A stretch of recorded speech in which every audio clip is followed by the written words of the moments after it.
Before we start, take the warning seriously that I have terrible lung capacity and use a lot of filler words since I have a bit of a stutter. I'll explain more at the end.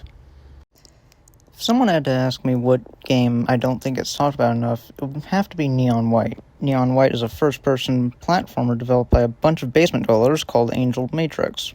It was one of the first FPS games I ever played on my Switch, and I have a very personal connection to this game since I played it in between classes when I was taking college courses at RPCC during my early college days.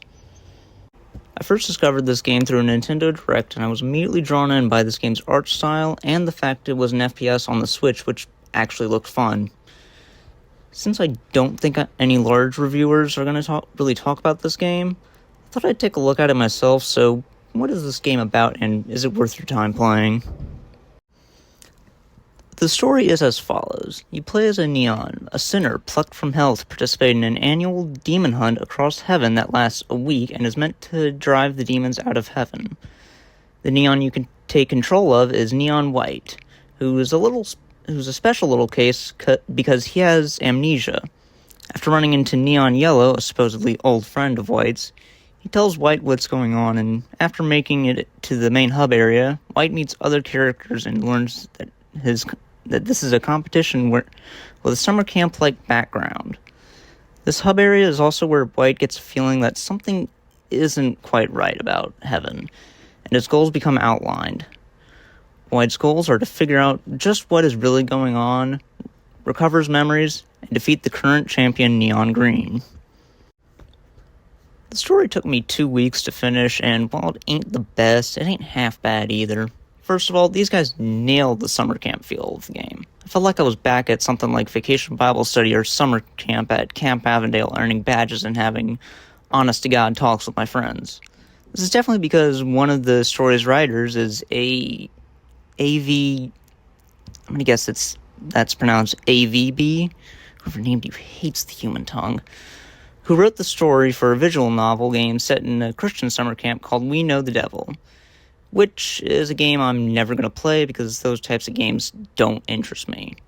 I could also feel a couple of other story inspirations, like some parts of the Christian religion, and one of the biggest influences on this game, from what I could tell, was Ultra Kill.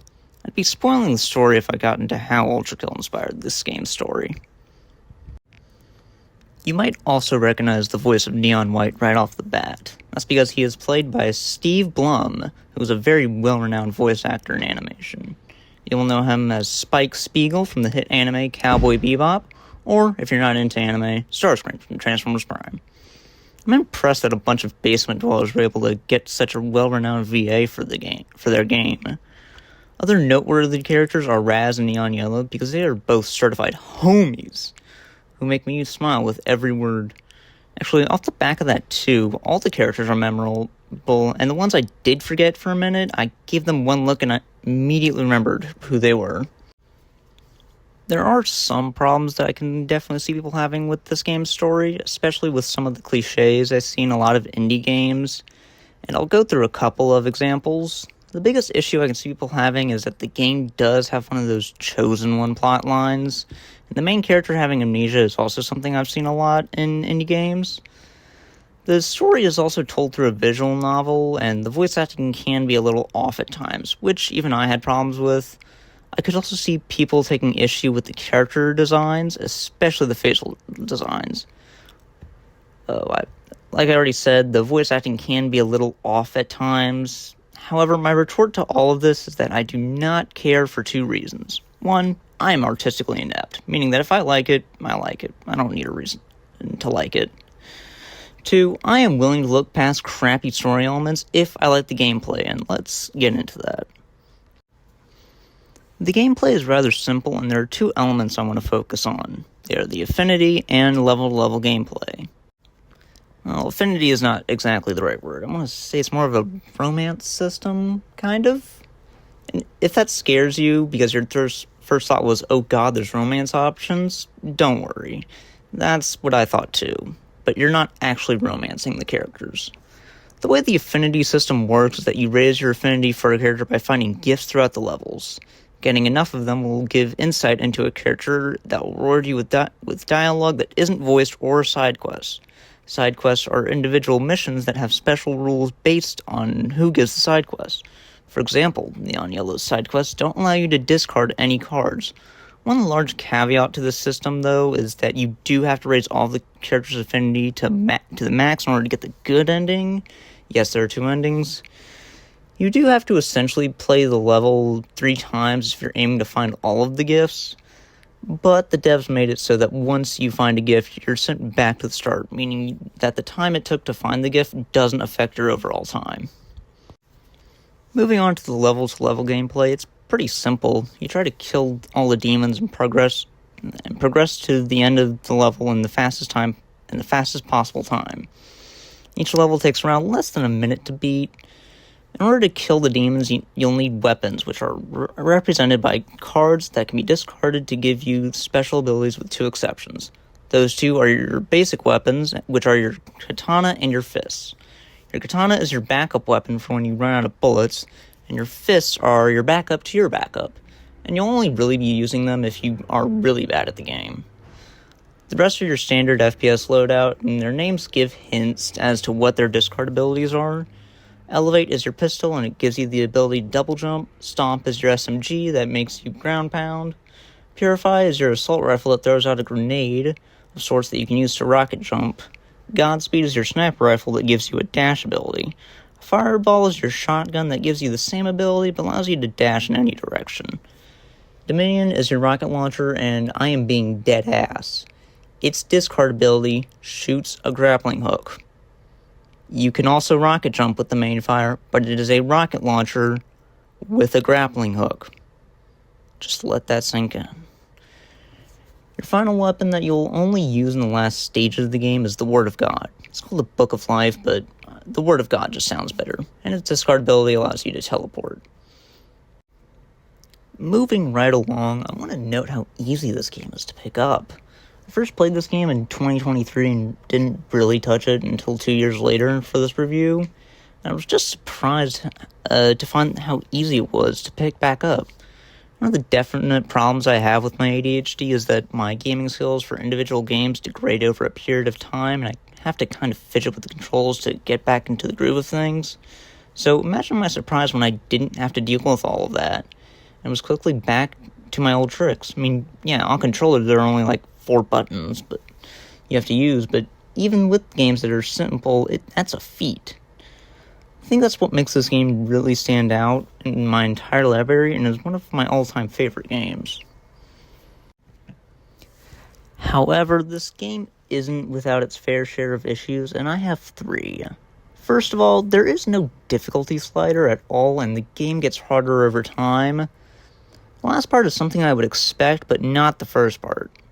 Even if something as simple as making it so the time to ace levels and slimmed down would have been acceptable for a difficulty slider. Another part of the gameplay that I don't really like is just how easy it is to overshoot things, and every time I jump onto a small target, I have to make slight adjustments. I also don't like how they reuse the same boss fight for every boss in the game. I would have loved it if there were demon bosses that would be making the demons seem like an actual threat. Other than that, I don't really have any other issues. As will be the standard of this channel, I will give this game a verdict. How will the verdict work? Well, I color code my script that each counts towards a point. Good points are marked in green or similar if I'm covering a different version of the game. Bad points are marked in red or similar. I will then combine the two and give a base percentage score based on how many good points there are compared to the total. I will then multiply the score by 2 if I had fun playing the game. I counted a total of 15 points, with 11 being good and 4 being bad, leading to a base score of 73%. Did I have fun? Yes. I had a lot of fun playing this game, and replaying it made me just remember how much fun I had. This review has been a long time coming after experiencing a couple setbacks, and I am proud to finally release this review. I would like to thank my good friends Eagles R700 and Sonarian for giving me the most inspiration for making this channel. If my speech sounded choppy, I was trying to read the script sentence by sentence, but actually paragraph by paragraph.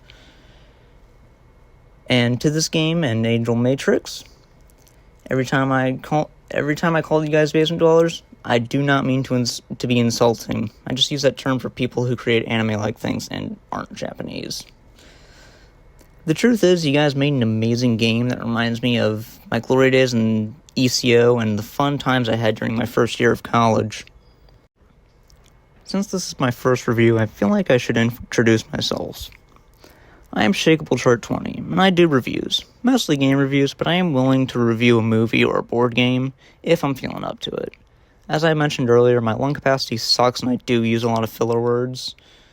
This, kids, is what happens when you go through a 12-pack of Coke every day for a year.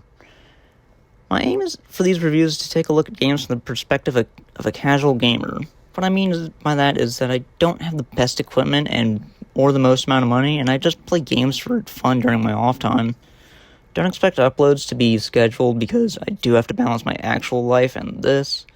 I'm currently working on a lot of other scripts for other games that I unfortunately don't have access to most of those games at the moment. However, I do know what game I'm covering next. And there's this shop on the corner of 66 Slum Avenue. Want to know the name?